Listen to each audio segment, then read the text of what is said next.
He lost his reign. He lost his unbeaten pro record. He lost his invincible aura. But through the darkness of his career's worst night, Gennady Golovkin kept his poise. He kept his dignity. And he kept the admiration of a fan base that regards him as the best middleweight to ever wield a pair of boxing gloves. Well over 90% of the ringside reporters scored either a draw or a narrow escape for Golovkin.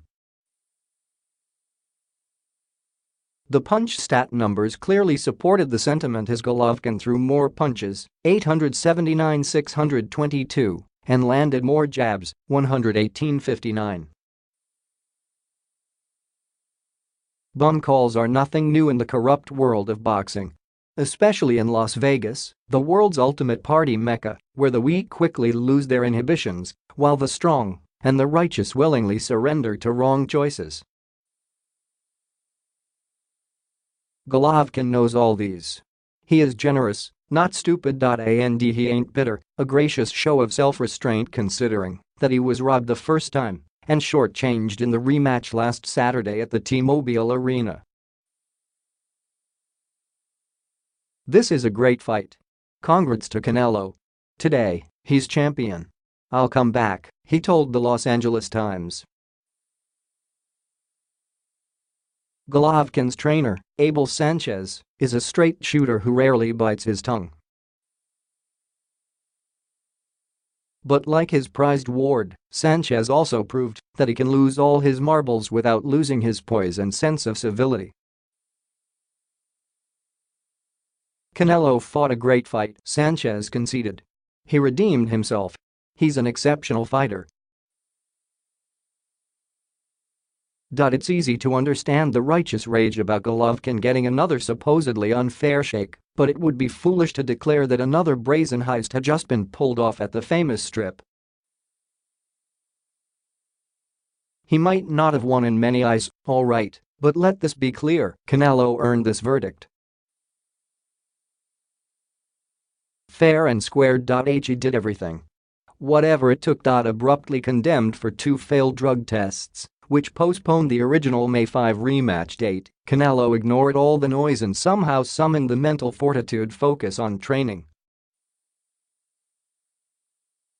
Besides doing all the grunt work that elite athletes subject themselves to, Canelo also carried the cross of doubt and suspicion.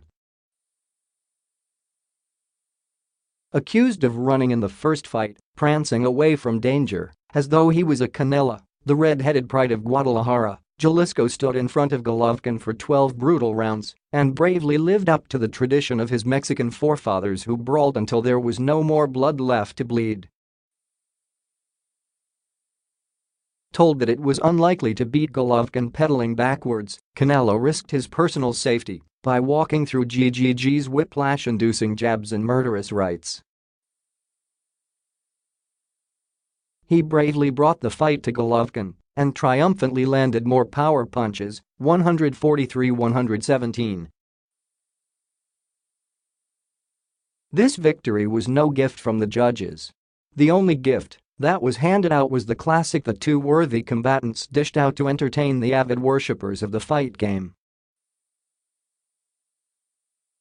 GGG needed 8 stitches to close a gaping wound below his right eye. But he stands to make just under $50 million, according to Yahoo Sports, when all the revenues are accounted for and shared. That should help with the healing process. So don't cry for Kazakhstan. GGG only has one blemish in a Hall of Fame career. So let's not launch a crusade about the indecency boxing scoring system.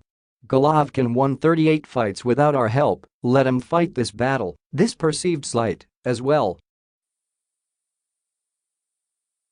I had hoped, and really wanted, for Golovkin to win. That's why I slammed my right fist hard on the press table after the decision was announced. I considered the thought of allowing sadness to overcome me, but there really was no need. Golovkin is tough as they come. He'll handle this adversity the only way he knows how,